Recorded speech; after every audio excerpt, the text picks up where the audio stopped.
Doctor గారు, హస్తప్రయోగం చేసే వాళ్ళకి త్వరగా కండరాలు క్షీణిస్తాయా? నరాల వణుకు వ్యాధి వస్తుందా?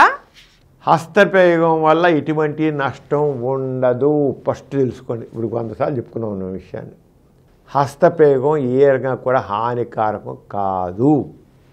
పైగా హస్తప్రయోగం ఆరోగ్య లక్షణం, అనారోగ్య లక్షణం కాదు, ఆరోగ్య లక్షణం. అంటే ఆ వ్యక్తి సెక్స్లో పాల్గొనగలుగుతున్నాడంటే, లేదా హస్తప్రయోగం చేస్తున్నాడంటే ఆ వ్యక్తికి ఆరోగ్యం చక్కగా ఉంది, మానసికంగా బాగున్నాడు, శారీరకంగా బాగున్నాడు, వాళ్ళు మరి ఈ టెస్టోస్టెరాన్ హార్మోన్ చక్కగా ఉంది.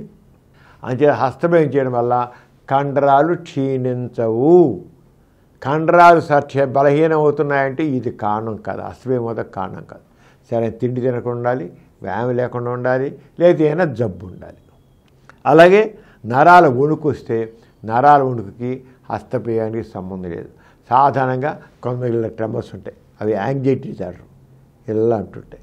అది భయం, మనసులో భయం వల్ల నేను హస్తప్రయోగం చేస్తాను, మానాలనుకుంటున్నాను, నేను మానలేకపోతున్నాను, నాకేదో అయిపోతుంది భయపడ్డ వాళ్ళకి ఈ యాంగ్జైటీ స్టేట్ వల్ల ఈ ట్రెమర్స్ వస్తాయి. కొంతమందికి రేరుగా ఈ వణుకుడు వ్యాధి వేరే కారణాలు ఉంటాయి, వేరే కారణాలు, ఇది సంబంధం లేదు. అది హైపర్ థైరాయిడిజం కావచ్చు, ఇంకోటి కావచ్చు, రేరుగా చిన్నపిల్ల రాకూడదు పార్కిన్సన్ కావచ్చు. ఆ వణుకుడు వ్యాధి వేరే ఉంటుంది, దానికి సంబంధం లేదు. అది డాక్టర్ చెప్తారు.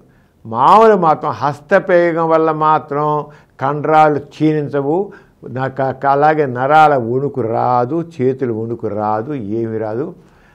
ఎటువంటి భయం లేకుండా హస్తప్రయోగం నిరభ్యంతరంగా చేయవచ్చు, ఏమీ అవదు. హస్తప్రయోగం ఆరోగ్య లక్షణం తప్ప అనారోగ్య లక్షణం కాదు. ఎవరైనా చెప్తే వాళ్ళకి ఏమి తెలియదని చెప్పాల్సిందే.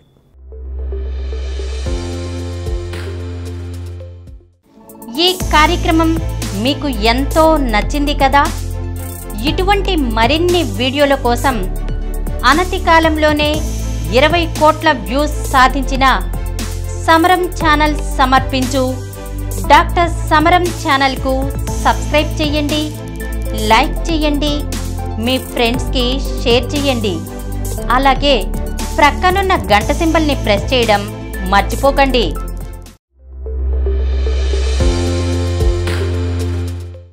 Please download Samaram Channels app from Google Play Store and watch your favorite channels. Click the bell icon and subscribe to the channels.